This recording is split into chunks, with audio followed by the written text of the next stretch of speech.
सबसे पहले तो आप सभी पत्रकार साथियों का धन्यवाद है कि आप लगातार जो किसानों की खबरें हैं, आंदोलन की, लगातार अपने चैनल के माध्यम से आप कवरेज करते रहते हो। इसके लिए आप सबका बहुत बहुत धन्यवाद।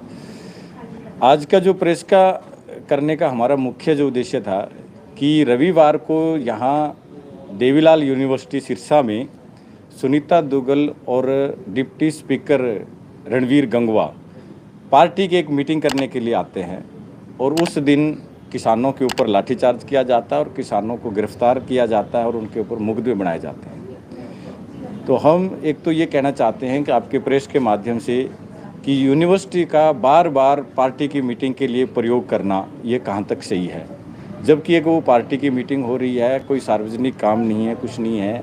बीजेपी की मीटिंग हो रही थी और वो देवीलाल यूनिवर्सिटी में की जा रही है, जबकि देवीलाल यूनिवर्सिटी जो है वो किसी पार्टी के प्रयोग करने के लिए नहीं बनी है।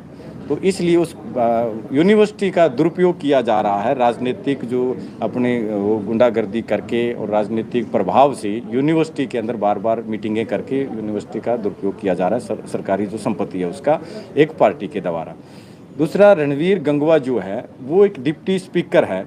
डिप्टी स्पीकर जो बन जाता है तो वो सबके लिए एक कॉमन हो जाता है, जितने भी पार्टियों के विधायक जो चुन के आते हैं वो सब मिलके एक स्पीकर बनाया जाता है और उसके स्पीकर को वहाँ पे विधानसभा जो है वो चलाई जाती है उसके आदेशानुसार और उनसे मंजूरी लेके बोलने की और सारी चीज़ें। जब वो एक कॉमन आदमी बन जाता है तो वो एक पार्टी विशेष की मीटिंग में आना ये अपने आप में एक मर्यादा का उल्लंघन उन्होंने किया है, संवैधानिक उल्लंघन उन्होंने किया है।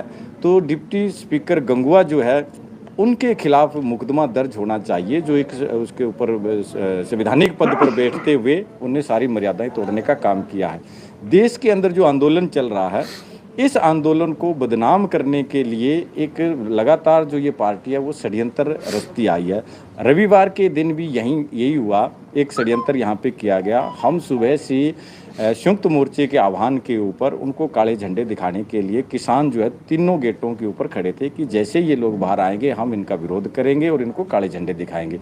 क्योंकि देश में 9 महीने हो गए यहाँ सिरसा के अंदर और 8 महीने के लगभग हो गए दिल्ली के चारों तरफ बॉर्डरों के ऊपर जो मोर्चे लगे हैं, और संयुक्त मोर्चे ने ये फैसला किया था कि जो इन कानूनों का समर्थन करने वाली पार्टियां हैं वो बीजेपी, जेजेपी और इसके अलावा कोई भी विधायक है किसी भी पार्टी का है जो इन कानूनों का समर्थन करता है, उनके खिलाफ पूरे प्रदेश में, हरियाणा में और पूरे देश के अंदर इनका बहिष्कार कर दिया गया है, इनका हुक्का पानी बंद कर दिया गया है। इनको किसी भी गांव के अंदर जो है जाने नहीं दिया जाता, क्योंकि ये जनता के द्वारा चुने हुए लोग हैं और जनता ने ये फैसला कर लिया है कि हमने इनको वोट जो दिया था वो इसलिए दिया था कि वो इस कुर्सी पर बैठ के हमारे हक के लिए और देश की जनता के हक के लिए कोई नीति बनाएंगे। लेकिन इन्होंने देश को बेचने वाली नीतियां बना दी, देश को कॉरपोरेट के हवाले करने वाली नीतियां बना दी। जो 3 कानून आए, इन 3 कानूनों से देश दोबारा से कंपनी के अधीन होने जा रहा है।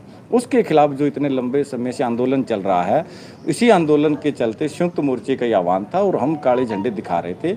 तो इन्होंने शाम के समय जो सुनीता दुग्गल है उसको एक प्राइवेट गाड़ी से निकाल दिया जाता है पीछे के रास्ते से, और रणवीर गंगवा है वो एक पूरा काफिला लेके, जहाँ किसान हम वहाँ पर बैठे थे उनको काले झंडे दिखाने को लेकर वहाँ से निकलने के लिए आते हैं, तब हम वहाँ बैठ जाते हैं काले झंडे लेके। तो पुलिस, भारी भरकम पुलिस वहाँ पर लगाई जाती है और हमारे ऊपर लाठीचार्ज किया जाता है।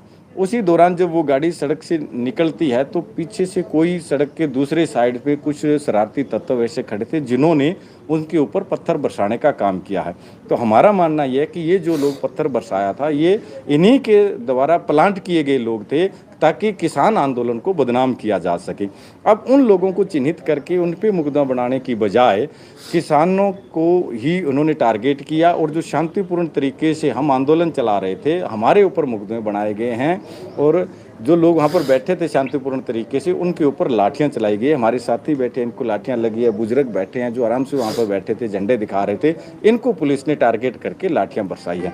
तो ये जो काम किया है रविवार के दिन, ये आंदोलन को दबाने का काम करने की कोशिश की है और एक साजिश करके किसान नेताओं के ऊपर मुकदमे बना के आंदोलन को कमज़ोर करना और आंदोलन को दबाना और आंदोलन को फेल करना और आंदोलन को बदनाम करने की ये सरकार ने साजिश की है। इसलिए हम प्रेस के माध्यम से ये आम जनता को बताना चाहते हैं और आपके प्रेस के माध्यम से हम शहर की जनता से माफ़ी भी मांगना चाहते हैं कि हमें मजबूरन जो है वो रोड जाम भी करना पड़ा, जिससे शहर की जनता है वो बड़ी परेशान भी हुई कि गर्मी का समय था, किसानों को उठा लिया गया, इनको जब छोड़ा नहीं गया तब हमें रास्ते भी जाम करने पड़े और फिर पुलिस को हमारे गिरफ्तार किए हुए साथियों को एक दबाव के चलते जनता के छोड़ना भी पड़ा। उससे जो भी आमजन के लोग परेशान हुए, हम उन सबसे प्रेस के माध्यम से माफ़ी भी मांगते हैं। हमारा रोड जाम करना कोई उद्देश्य नहीं है, जनता को परेशान करना उद्देश्य नहीं है। हम जो लड़ाई लड़ रहे हैं वो आम जनता की लड़ाई लड़ रहे हैं, क्योंकि ये देश दोबारा से गुलाम होने जा रहा है। इसलिए लड़ाई देश के हर नागरिक की है और हम लड़ाई देश को बचाने की लड़ रहे हैं। उसमें जनता को कई बार हमारे आंदोलनों से परेशानियां होती है, उसके लिए हम जनता से माफ़ी मांगते हैं। ये प्रहलाद जो पथराव की घटना हुई, आप कह रहे हैं प्लांट के लोग थे, ऐसा तो नहीं आपके लोग अनुशासन छोड़ रहे हों कहीं? और अगर ऐसा होता है, आप में से कुछ वो लोग वो निकलते हैं, वो तो वीडियोस में आ ही जाएगा सब जगह। बिल्कुल। और आप उनकी पैरवाई करेंगे या आप कहेंगे कानून के हिसाब से उनको सजा मिले? नहीं, हमने कभी, हमारा कोई उद्देश्य नहीं रहा है। हमने बिल्कुल, आप देख रहे हो 9 महीने से इस आंदोलन को यहाँ चला रहे हैं सिरसा के अंदर। इस दौरान हमने बड़े एजिटेशन भी किए हैं, बड़ी रैलियाँ भी की है, इनका घेराव भी किया है और आज तक जो है बिल्कुल पीसफुल तरीके से आंदोलन चल रहा है। दिल्ली के चारों तरफ है वो भी आंदोलन पीसफुल तरीके से चल रहा है, क्योंकि हम आंदोलन के अंदर हिंसा नहीं चाहते हैं। ये जो पार्टी है, इस पार्टी का जो एक पीछे का इतिहास भी देखोगे तो ये हमेशा जब जब भी आई है सत्ता के अंदर, ये दंगे करवा के सत्ता में आई है।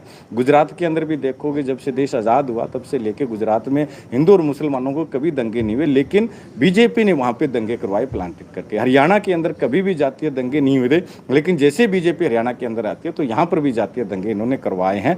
तो ये पार्टी का एक हमेशा ही रहा। अब जो किसान आंदोलन है, ये एक जन आंदोलन बन गया देश के अंदर, तो इस आंदोलन को बदनाम करने के लिए इस तरीके करते हैं। अब एक बड़ा तबका, जब किसान इस तरीके से प्रोटेस्ट कर रहे हैं, उनके अंदर एक दो व्यक्ति ये प्लांटेड करके भेज देते हैं, तो उसमें कुछ लोग जो गांव से आए हैं एकदम अचानक, उनको पता नहीं चल जाता, तो वो हो सकता है कोई किसी उन्हीं की मतलब गलत फहमी की वजह से कई बार वो उत्साहित हो जाते हैं, वो तो हो सकता है। लेकिन जो पत्थरबाजी करना, ये सारा प्लांटेड लोगों के द्वारा किया गया। वो किसान आंदोलनकारियों ने, किसी ने इस तरीके की कोई हरकत नहीं किया। अब एफआईआर दर्ज हुई है, इसको लेकर के संयुक्त किसान मोर्चा क्या रुख है, वहाँ से कोई बातचीत हुई? कल हमारी संयुक्त किसान मोर्चे की बैठक है, उसके अंदर तय होगा। सारी संयुक्त मोर्चे की नॉलेज में ये चीज़ें आ गई है, उसी टाइम संयुक्त मोर्चे ने संज्ञान ले लिया था और कल बैठक होगी। बैठक के अंदर इसके ऊपर बातचीत की जाएगी और कल संयुक्त मोर्चे की बैठक में वो जो भी निर्णय होगा वो आप सब लोगों को बता देंगे। एफआईआर दर्ज हुई है, उसको रद्द करवाने के लिए भी किसान नहीं, एफआईआर रद्द करवाने का हमारा कोई मोटिव नहीं है। एफआईआर तो हम कह रहे हैं 4 और लगाओ, हमारे ऊपर मुकदमे चाहिए 4 और कर दो। हम इनके मुकदमों से डरने वाले नहीं हैं।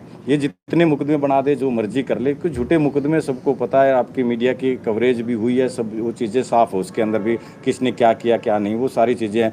और इनके सरकार के खुद के भी कैमरे होते हैं, सारी चीज़ें वहाँ पे लाइव चल रहा था चीज़ें, तो वो एक एक चीज़ का वो तो पहचान हो जाएगी किसने किया क्या। ये तो साफ दिख रहा है। एक बुजुर्ग के ऊपर भी उन्होंने मुकदमा दर्ज किया, जो 70-75 साल के लाठी चल रहे हैं, उसके ऊपर भी बोला जानलेवा हमला किया है, ये किया। तो ये साफ साफ दिख रहा है कि ये तो आंदोलन को बदनाम करने के लिए झूठी एक साजिश के तहत ये मुकदमे रद्द किए हैं। हम इन मुकदमों को रद्द करवाने की कोई मांग नहीं करते हैं। जिन किसानों के खिलाफ, जिन किसानों पे आप कह रहे हैं लाठीचार्ज हुआ है, कुछ फोटोएं भी आई थी लाठीचार्ज, उसकी चोट लगी हुई थी, तो क्या उन किसानों ने एफआईआर कटवाई? उन्होंने कोई शिकायत वगैरह दी है पुलिस को? नहीं, हमने किसी को ऐसी कोई शिकायत नहीं दी है। हमें भी पता है कि ये जो सरकार जो कर रही है, ना तो हम सरकार के इनकी लाठियों से डरने वाले हैं, ना इनके मुकदमों से डरने वाले, ना इनकी गोलियों से डरने वाले हैं। कि देश की जब आज़ादी के लिए लोग लड़ रहे थे, उस टाइम भी जलियांवाला जो बाग कांड हुआ, उसके अंदर निहत्थे लोगों के ऊपर गोलियां बरसाई गई, लेकिन लोगों ने कुएं में कूद के अपनी जान देना मंजूर किया, लेकिन इनकी गोलियां नहीं खाई अंग्रेजों की। है, लेकिन एक कानूनी अपनी एक प्रक्रिया है, इसमें अगर किसानों पे जो लाठीचार्ज हुआ है, किसानों को चोट लगी है, तो उनको भी जाना चाहिए, शिकायत देनी चाहिए थी थाने में। ये आपकी बात ठीक है कि ये कानूनी पक्ष है, वो करना चाहिए। उसके लिए संयुक्त मोर्चे की कल बैठक है। संयुक्त मोर्चे की बैठक के अंदर हम आगे की वो फैसला करेंगे कि क्या करना क्या नहीं है, क्योंकि ये लड़ाई जो है वो केवल सिरसा की नहीं है, ये लड़ाई देश की है और देश के अंदर संयुक्त मोर्चे के आह्वान के ऊपर ये आंदोलन चल रहा है। तो जो संयुक्त मोर्चे के अंदर जिस तरीके से कोई भी बातचीत होगी, आगे की क्या रणनीति बनेगी, वो संयुक्त मोर्चा तय करेगा।